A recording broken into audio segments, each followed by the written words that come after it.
Let us navigate to the index view and create an anchor tag.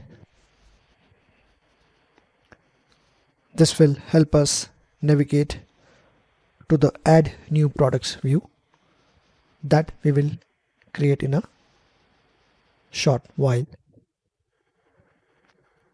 Let's add the ASP controller as product and an action as the create. We will create a new action in our controller with the name create.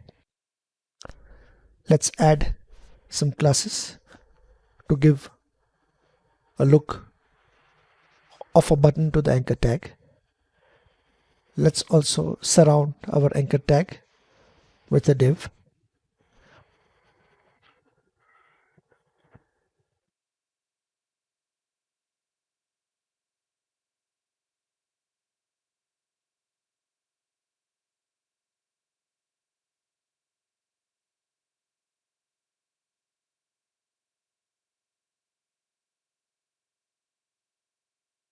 Let's add some classes to the anchor control. Let's run this.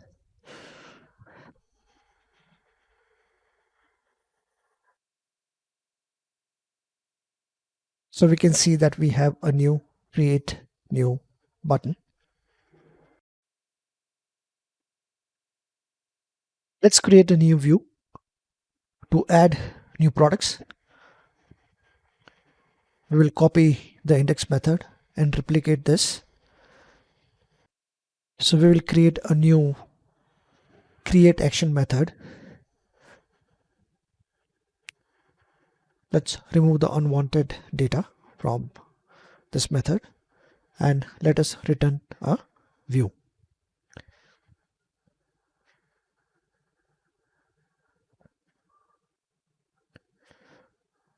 Now let's create a view by right clicking on the view and adding a view.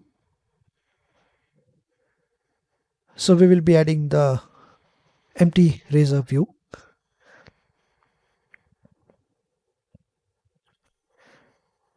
Let's name it as create.cshtml.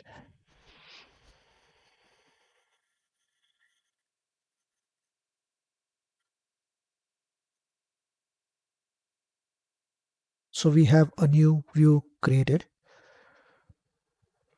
Let us assign the title of the page using the view data title property.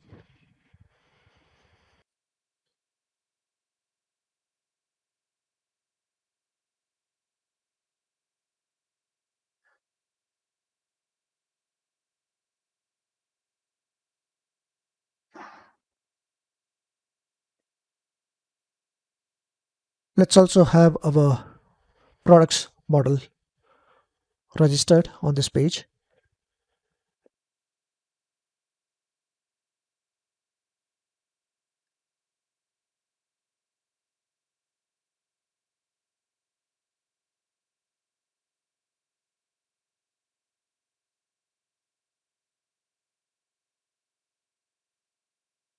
Let us create a method to post the data using the post method. So we are using our form tag.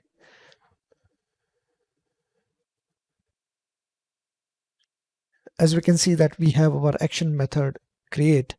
So the data is going to get posted to the create action method. Let's add some styling to this page.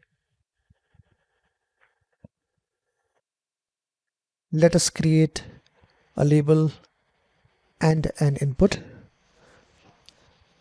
that will display the property name in form of a label.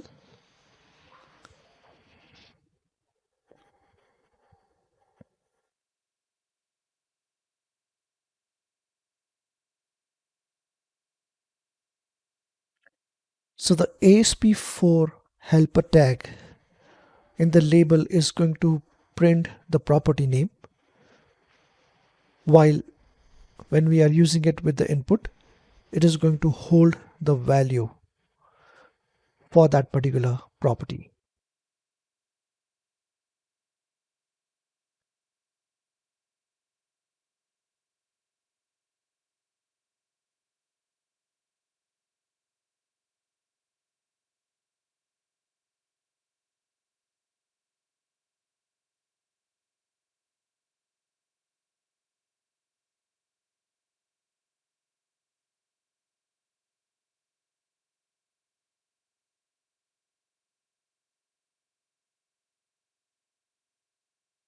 Let's copy this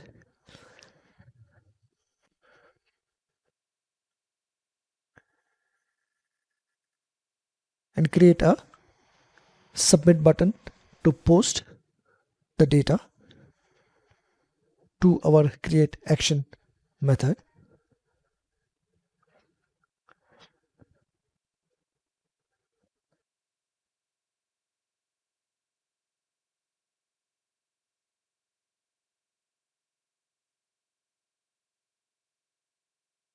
Let's create an anchor tag that will allow us to cancel an ad and navigate back to our product list.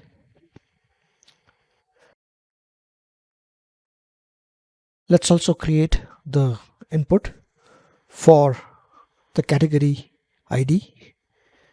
So let's add the category ID.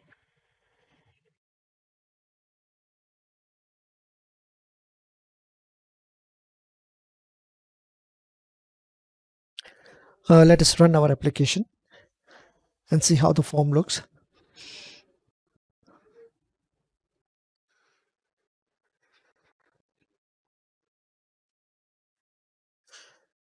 Click on products. Click the create new product, and we do have the product name and the category ID, but we do not see the back button. So let us see why. Let's navigate back to the code and have a look at our create view. We can see that we need to add the label, and let's do a quick hot reload.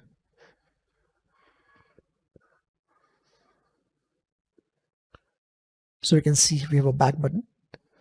The back is going to navigate back to our list. The create is going to allow us to navigate to the create page, and now we do have the category ID and the name. So now once we enter the information, we need to save this information. So let's work on the action method to save this particular information. We will navigate to our product controller and create a new action method similar to create. So this method we are going to decorate as an HTTP post, and we will have the product model as our parameter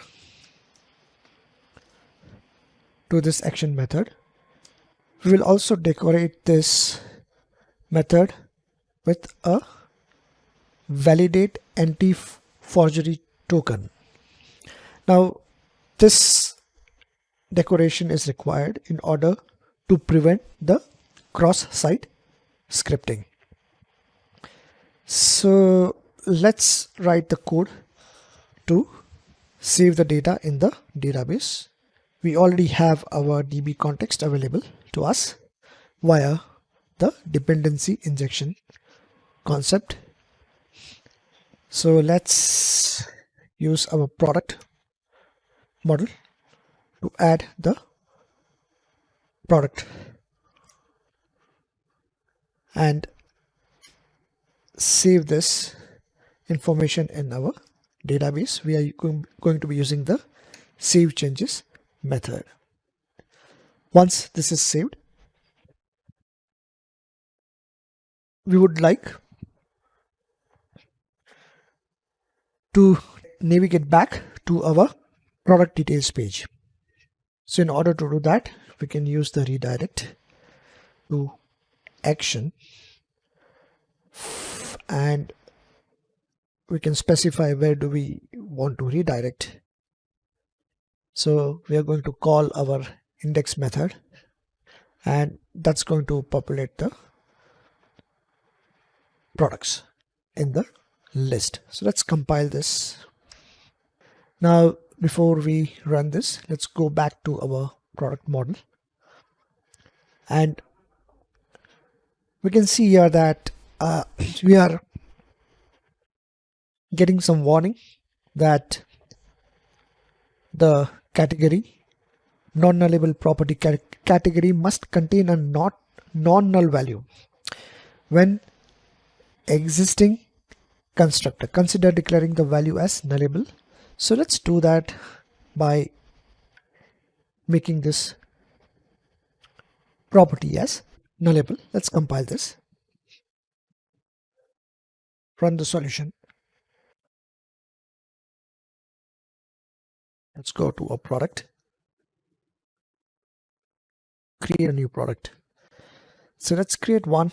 We'll call this as,